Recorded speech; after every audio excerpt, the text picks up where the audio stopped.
Good afternoon, sir and friends. My name is Natasha Prilia.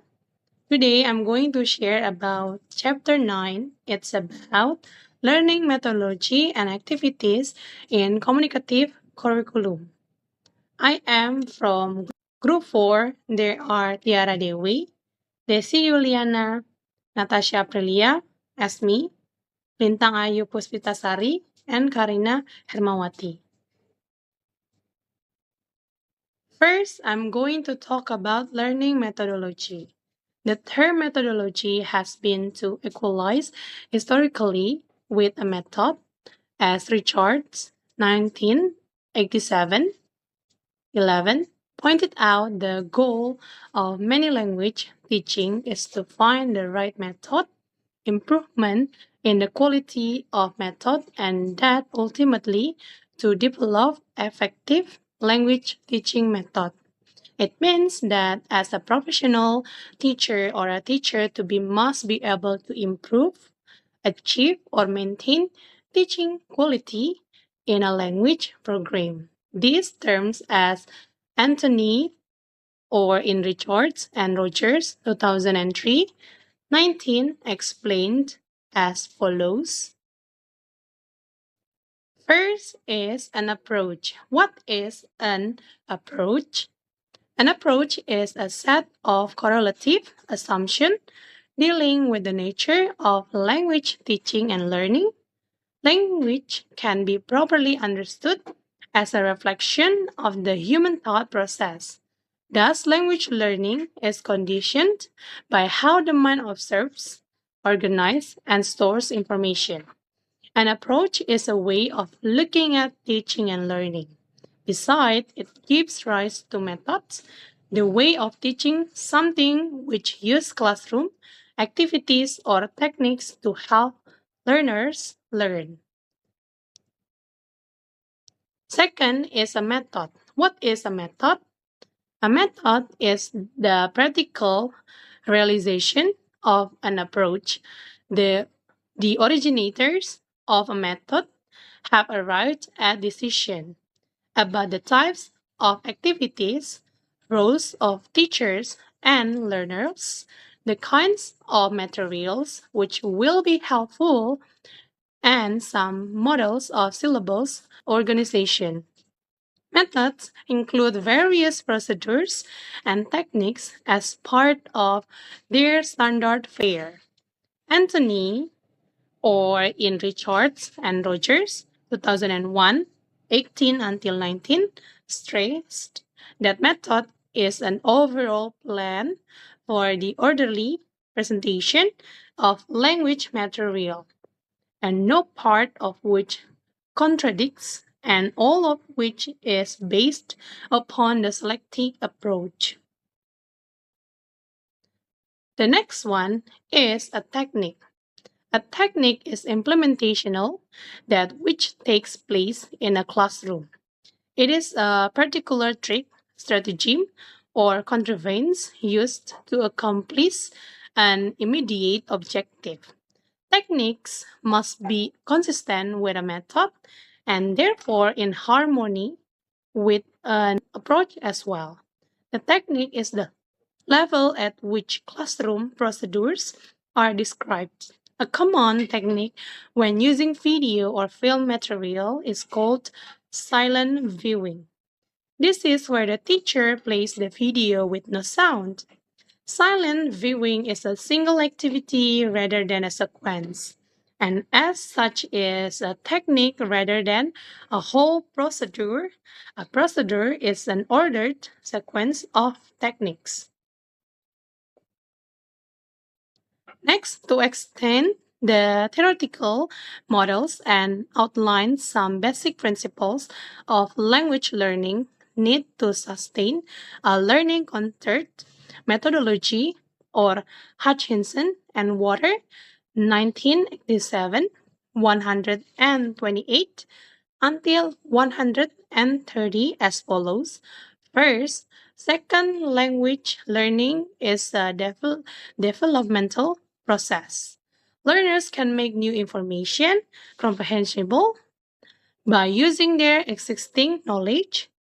Learning can only take place in this way: comprehension, prejudice, learning, or Strevens, 1985.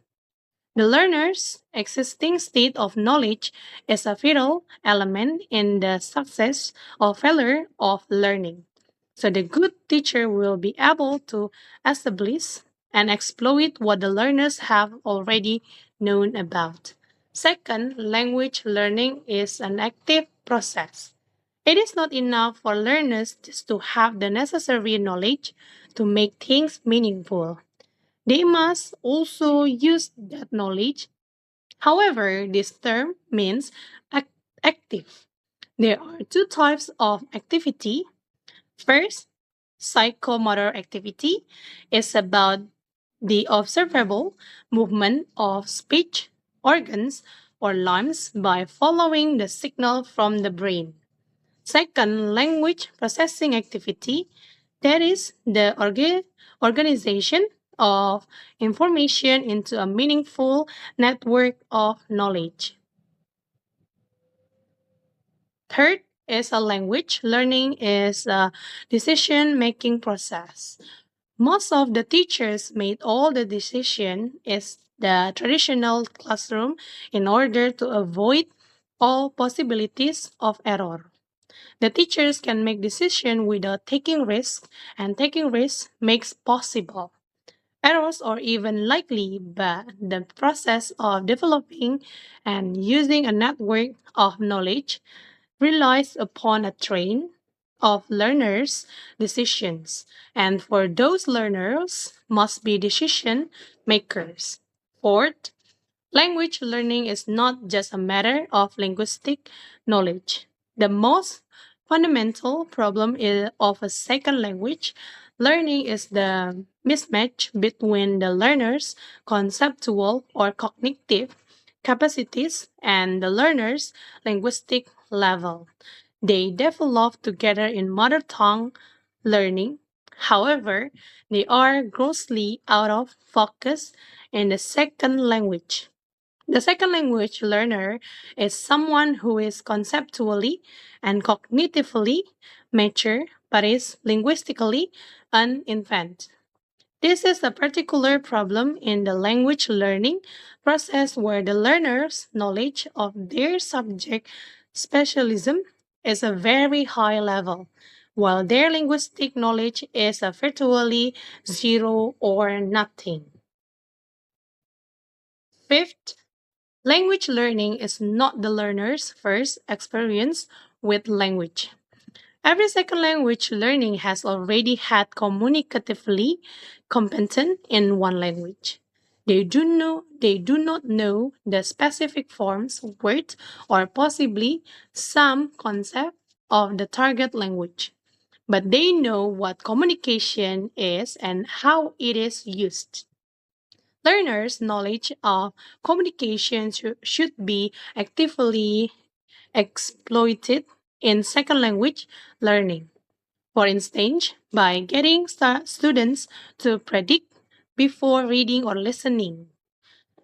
With Downson, 1978. Sixth, learning is an emotional experience. Teachers' concern should be to develop the positive emotion as opposed to the negative ones. For instance, by using group work to build on existing social relationship, giving students time to think and avoiding undue pressure. Putting less emphasis on the product, the right answer, and more on the process of getting an answer. Next, learning activities or workouts.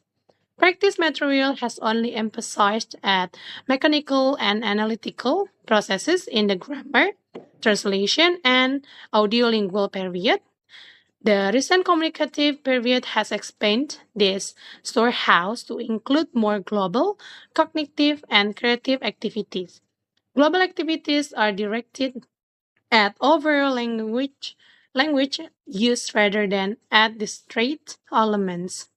Cognitive activities prepare learners for unstressed intellectual aims, while creative practice gives learners the widest possible opportunities to use language for self expression. Dabin and Austin, 1990, workouts are language learning and language using activities which exchange the learner's overall acquisitions process by engaging and rewarding. Sample of such workouts are presented here under 10 different categories. First is operation or transformation. Enable learners to focus on semantic, grammatical features which are necessary when aiming at accuracy in language use. Second, warm up or relaxers are motivational workout which add an element of enjoyment and personal involvement. Third is information centered tasks. Enable learners to use the language naturally while being fully engrossed in fact gathering activities. Fourth, theater games encompass all activity types which simulate reality within the classroom situation. Fifth, mediation or intervention are workouts which enable learners to experience bridging information gaps while using the target language. Six, group dynamics activities are group activities which create opportunities for sharing personal feeling and emotion among learners. Seventh, experiential tasks are group activities which make build, construct, or create something concrete that relates to the thematic material of the language course. 8. Problem solving tasks involve learners in making decisions about issues while using the target language. Enable them to focus on the features of the activity rather than on usage. 9. Transferring or reconstituting recon- recon- reconstituting information, emphasize cognitive uses of language. 10th, skills getting strategies are activities which enable learners to develop specific skills areas in the target language. Now, the summary. The term methodology has been historically to equalize with a method. It is the practical realization of an approach. The originators of a method have decided on the types of activities, roles of the teachers and learners, and the kind of materials which will be helpful to support and associate with some models of syllabus organization. Methodologies include various procedures and techniques or tactics as part of their standard fare. An approach is axiomatic while a method is procedural. Thus, there can be many methods within an approach. Active learning always depends on the approaches, methods, and techniques which ap- which proportionally applied for the classroom activities or communicative goals. That is all from me. Thank you.